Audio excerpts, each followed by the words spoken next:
Hello again. I want to talk about my health win.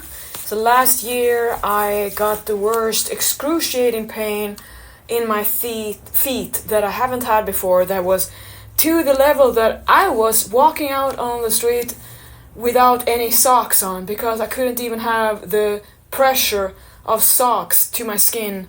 And so I thought, what is going on? And what was the reason? Was I didn't know. I have gout, the very inflammatory gout that is the same level of inflammation and crap like rheumatoid arthritis. The same inflammatory thing, and I don't have any reasons to have it. Again, just because you're a healthy person doesn't mean that you're not gonna have anything coming your way that is in your genes or that is a cause or something. So a year ago then, when I checked my blood, I'm fixing myself at the same time, if you wonder, showered my face, what I'm saying. So last year, when I did my annual blood work, I saw that the uric acid was elevated, lots of elevated. And uric acid is a byproduct of an acid from purine-rich food, which means a lot of the seafood, steak, anything that is high protein in general. And there are other foods too, so I started to think, what am I to take out from my routine to reduce, to alleviate the pain, to get rid of this so I don't have to be on medication. So what I did then, of course, first is I analyzed everything that is to trigger gout. And the things that I had in my life then was, of course, scallops, salmon, all the things that I love is always taken away from me because, it's the life that I showed up for, right? Everything that I love the most has been my pain and my pleasure at the same time. So then, of course, it's better for me to kind of give it up and see what happens. So in the long list of things that I eliminated was not only all the food that I love to eat, as in salmon, scallops, squid. I became vegetarian 100% the whole year, pretty much. I don't remember when I had something. I supplement with fish oil and krill oil, but other than that, vegetarian, because that is the best way to reduce the uric acid. Then the level after that was, of course, would I want to eliminate more things out of my diet for no reason? Hell no. Because I'm like I want to have as much freedom to choose as much as I want. So for me, I'm not gonna go back to Pauline is starving herself when she's a teenager, so I'm gonna pretend that I have to be vegan so I can say no to everything. Yeah, that was my plan. And I know there's a lot of people playing that game now to think that if you can eliminate everything you love, then you're gonna get lean. Ha! Don't you know who you are? You're gonna find your way. I'm just saying that with love, I think it's so cute when we all think that we're gonna be able to take away what we love easily and not have a pain. You're gonna have the worst anxiety and fears that you're never gonna have what you love again. That's gonna make your whole life miserable. So I kept all the high purine foods like cauliflower because they're also important for me to have choline. If I don't eat 2 pounds of cauliflower a day, pretty much, or broccoli, I'm not meeting my choline requirement, and that is now considered an essential nutrient. It's just recently. And choline is something then that is a conflict with gout. So here you go with conflict of interest, or not everything that is perfect is going to be in your friend. The same thing as heavy and hard training is not always going to be the way you should train, build a muscle, but just because you read it. So I kept all the high purine foods and kept on bombarding my body with high purines to see, because I was using the same kind of trial and error for myself, because I'm not living according to a lab or someone else who has been studied on that isn't me at all, doesn't apply to me at all. I think that's how I make my warrior, my women in my client community. I make you thinkers. We are a community of thinkers. We are not ducks, we are eagles, but we do duck it up. By the way, today I saw a duck that was not part of the group. He was going way beyond, and the other ones were stuck in the corner. So that's, even a duck has ambition, so you gotta know that. Just because you're a duck doesn't mean that you have to stay a duck. But you will always have that in you, and you're gonna revert back if you don't know. If you want to take away yourself from default, you gotta keep it up. Remind yourself what you can be, because it's so easy to revert back to baseline. That's the way you're designed. So I kept all that high purine food, just like I did when I had my thyroid diagnosis on my birthday, July 23. I was finally got the message that I have absolute hypothyroidism. It was overt hypo, high TSH and very struggling for T3. But then when you get medication, then the TSH drops, but also the free values, because now the signal to the thyroid is reduced, which means your thyroid is saying, oh, so we don't need to do as much. So that's the kind of pull and back and forth between the pituitary and the thyroid. So then when I was medicated, then that took down, but that didn't mean that the thyroid levels were up to a good level that is clinically giving me what I need.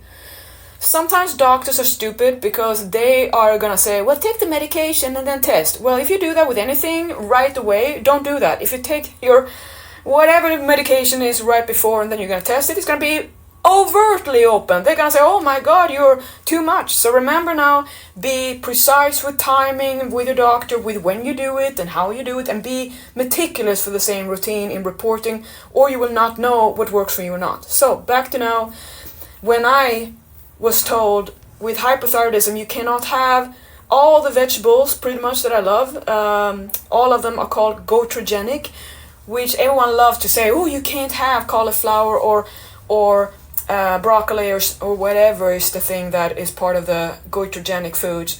You cannot have that because it's going to inflict your thyroid. That's what causes a thyroid hypo, that's what they say. But I didn't want to believe in that, so I kept on having my so-called bad thyroid foods, and guess what?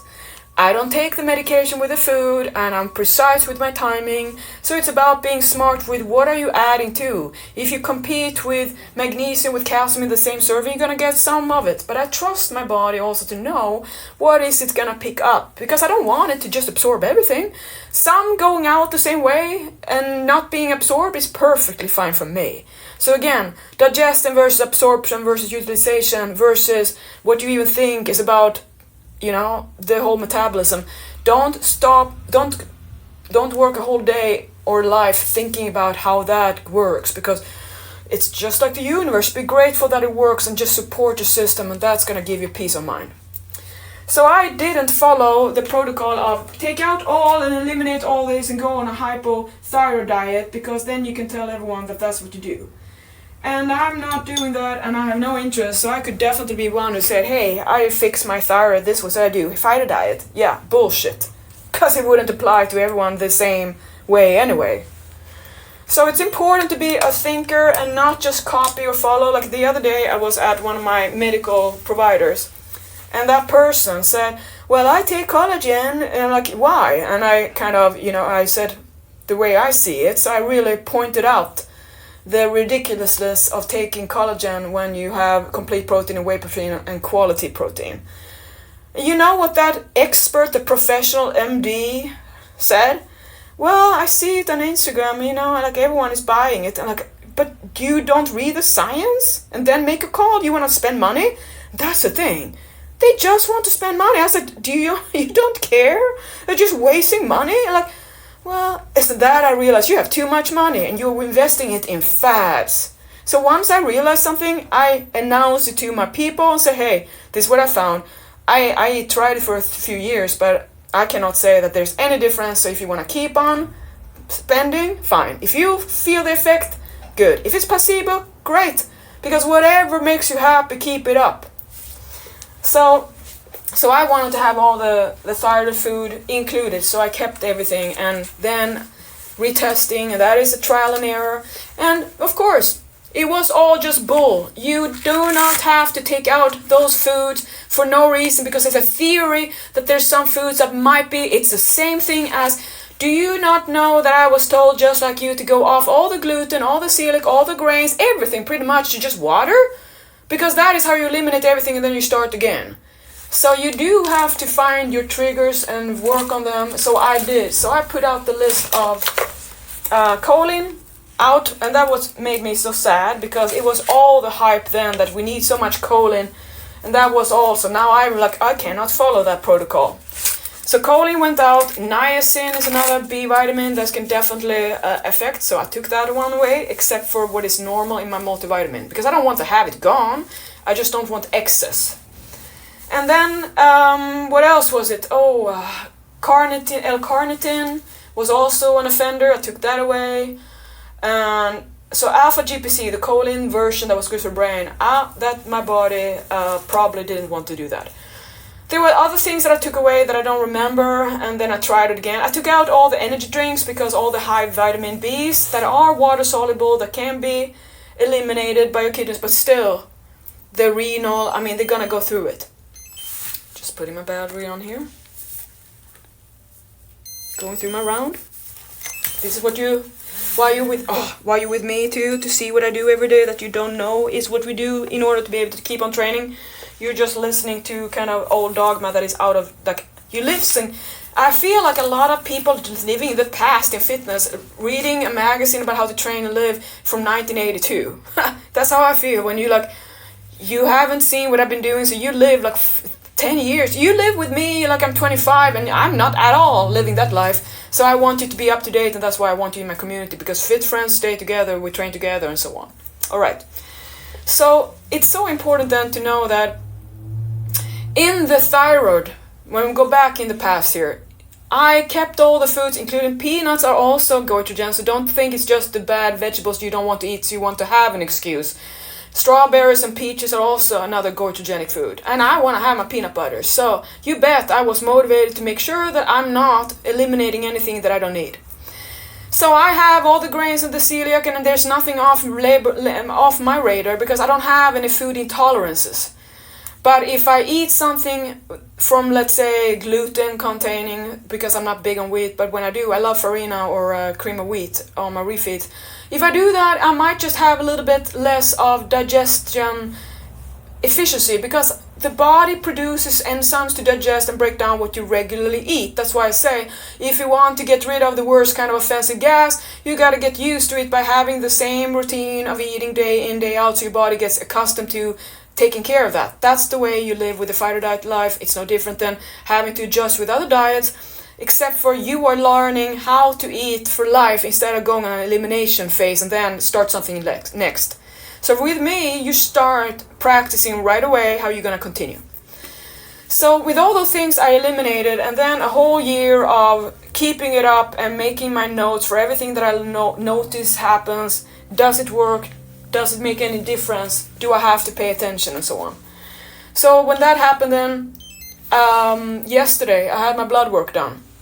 So that was my repeat to see was the uric acid elevated. And that is when the kidneys can't break down uric acid. It's a part of the metabolism, and it's a typical thing that is just genetic, that this is not about the kidney function, that I have excellent eGFR or the filtration rate. My creatinine levels are excellent, and my liver enzymes are excellent now. They were horribly high when I had hypothyroidism, because the liver couldn't help make T3 out of T4, so there was this enzyme error genetically again.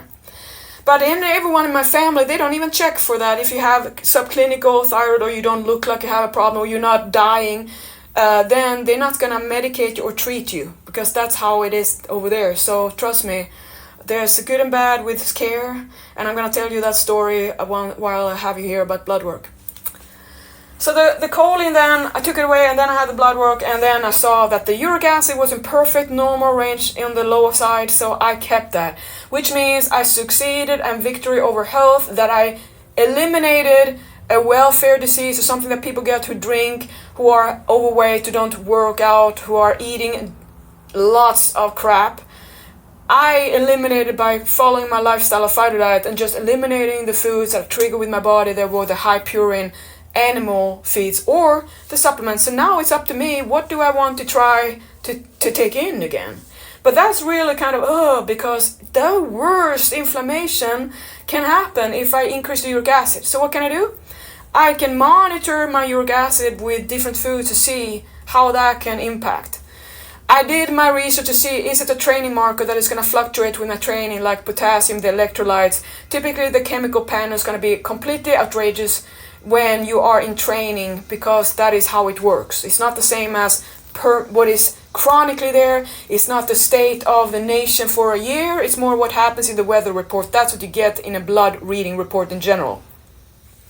That's why it's ridiculous to even check in hormones in blood, because you should only know by clinically evaluating. I only go to doctors who care about that. Evaluating clinically wins over anything, because labs only see one thing, and labs aren't you are not labs. And a lot of doctors just treat labs because it's easy. Just like I don't give people macros because it's more in depth than that. That's how I see blood work being interpreted on labs versus the person. So not macros, it's about the nutrition. So there you go. So I was so happy that I, woohoo, I made this. This is great, because the medications they offer for gout are not without side effects. So for instance, like one thing that I do have that I have to accept is that I don't tolerate thyroid medication to be in the optimal range. So for me, I just have to have what my body accepts that I feel good on. Because otherwise it triggers, me to not feel good.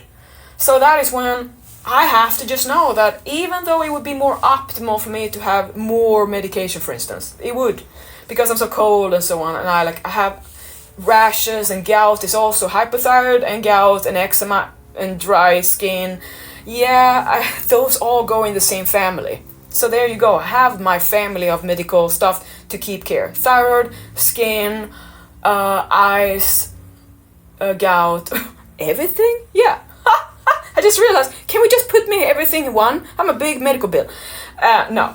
So I was so happy that I could keep all the foods that are supposed to not be part of it. And now I'm gonna enjoy having a steak, having salmon, but very, very carefully. Because I'm not interested to have those horrible pains, because I can't have shoes on, I can't do my training, I can't do my workout videos. It's just too painful. So I do know that it's in my interest to be as good with my nutrition as I want, so I don't have to suffer from that. So see, it's no different than you need to remember yourself that if you keep on eating junk, you're gonna feel like junk, because that's what you become. And I become health because I choose health. So it's your choice.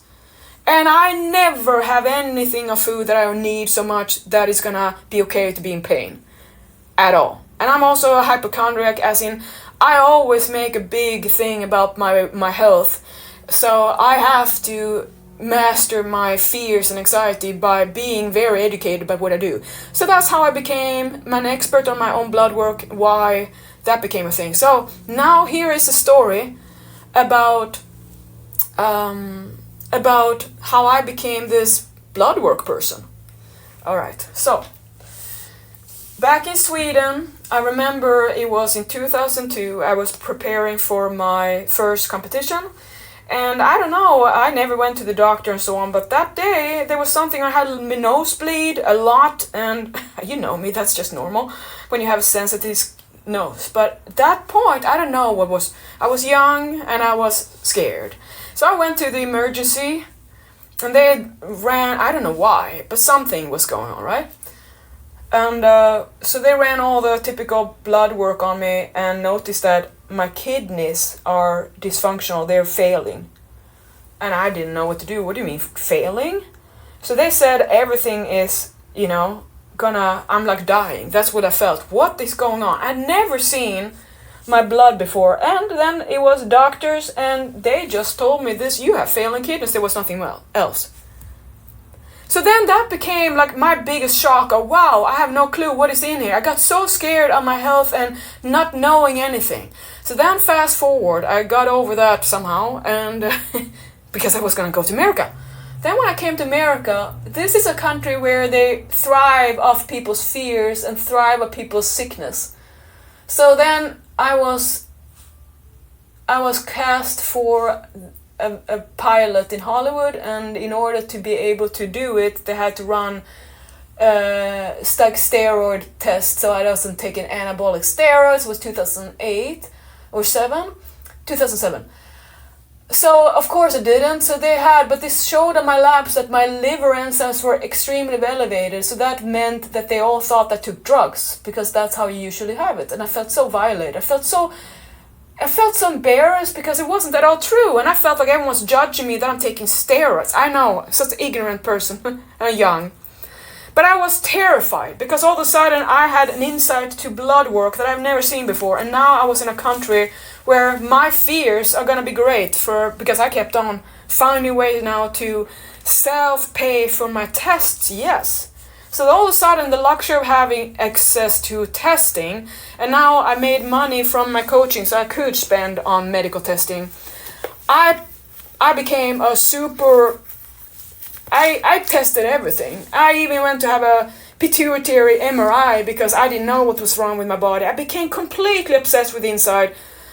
And the doctors didn't know how to treat me because they just see a body that looks fit and strong, so what's wrong with her, right? Like nothing. So I went to the biggest liver and experts in Cedars-Sinai, and they just like, yeah, your liver is very, it's not happy, but we don't know what's wrong. So, and everyone sent me home.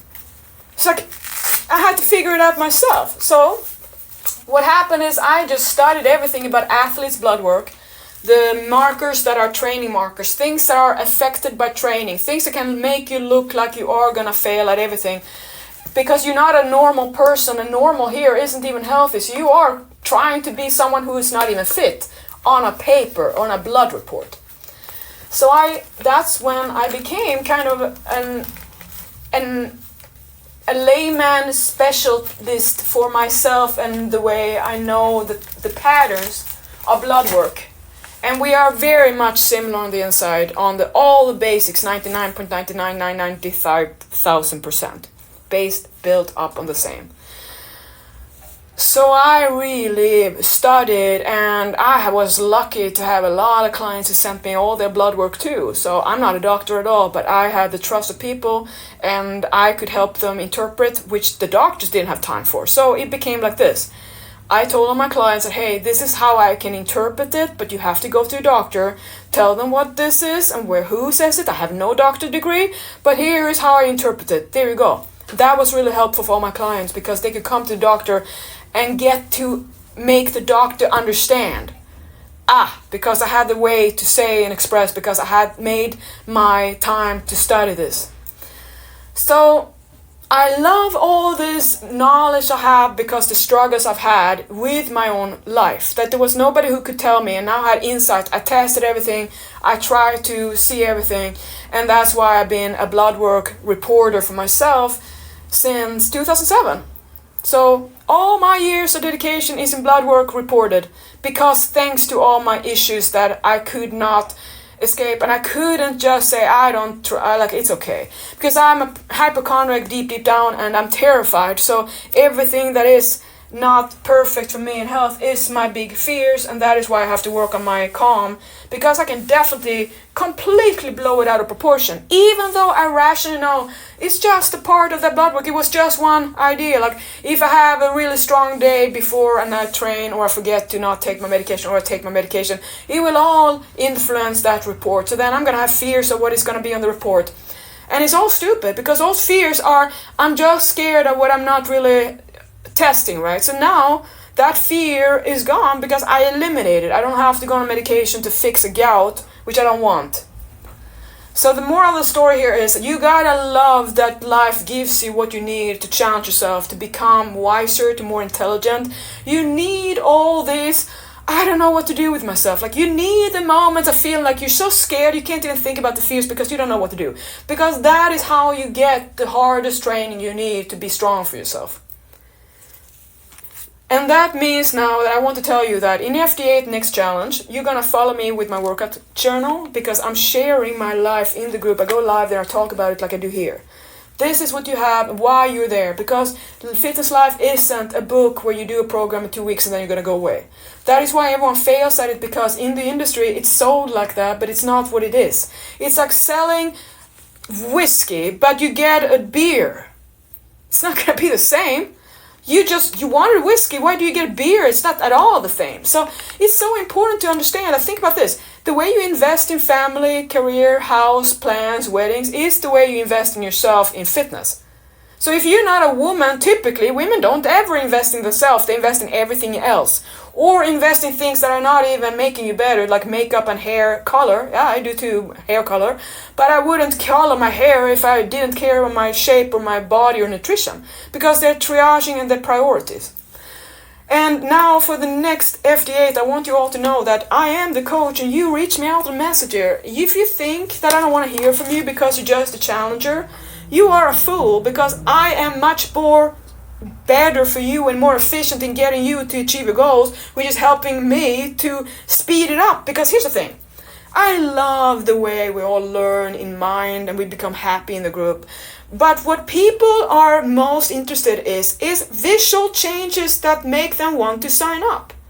Which means all the stuff I invest in you to have the body means it's not really visible all the time, because it takes a longer time. You gotta work your mind first before you can have the body. Because if you don't do that, you're gonna end up noticing you can't hold on to the lean body you made because it's too hard for you. You don't even want to live the lifestyle. So now you're sitting there with a body that you can't afford because you're not willing to do what it takes. So then you're gonna see it all go away, and that's gonna make you depressed. So that's why I say, why don't we work the mind first? Then body will follow. And you're gonna have so much joy, because that is how it becomes exciting, not stressful. And you need a little stress, because if not that, you're gonna just like sleep away your whole life. And I don't think you want to wake up and thinking, oh, I forgot to live. Exactly, it's supposed to be an adventure. If it's not an adventure, you're not living life the way I would, the way I do. Because for me, I'm showing up for all the daredevil activities to not be certain. I don't have any guarantees at all. I still show up because that's the whole thing. There's no game, there's no adventure if I know I'm gonna win. So what do we want? To know we're gonna succeed? If that is what's gonna make you commit, well, believe in it then, because that is how you do. I mean, I had the same conviction. That's why I'm here. So what is the difference? Nothing, exactly. So why don't people commit? Because you're so scared of being embarrassed or shamed or ridiculed by yourself. You're scared of failing at yourself. But this is nothing you can fail at, because you just keep on showing up. That's all. So you gotta stop overthinking and understand. Get over yourself. It's just one of those fears, just like mine.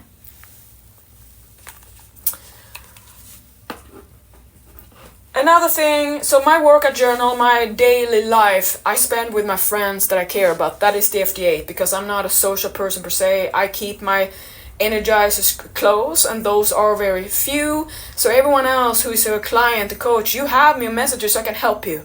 But in the group is where I go to push you, to motivate you. You can stand there, you don't have to always be, working so hard, but some days you just need to see other people keep on working hard so you remember. So in the FD8 Muscle and Strength, I'm going to have my 3 mentors, as they are going to be the training clients to show and upload their form check videos, and I'm going to be the coach and trainer to make those the daily content, because everyone needs to know how to train and revise and upgrade and change and so on. And there is no one workout that will work forever. You are not going to have the same workouts. You're going to see new and every day. So that's why you have the workout video of the day with me the first month too. So you really see all I do that you haven't known, because you've been kind of, not being interested in fitness life because you've been discouraged and feel like it's not worth it anymore. Let's change that. So I hope that to see you in the FD8. It's the arena where I train and coach and excite and inspire. So if you don't have a positive, empowering community that is built on practice and education and continues doing, not starting over, you're missing out. And don't wait for the future, because the future isn't a guarantee at all. I have no clue if I can keep it up, so that's what I do. You gotta live in the moment and enjoy it while it's here, including eating and training today. So seize the training day with me every day, and then remember, happiness is the choice we make and the daily goal. And if you achieve that, you are a success story in your own book every day, and including mine. Because for me, my daily goal is to stay happy no matter what.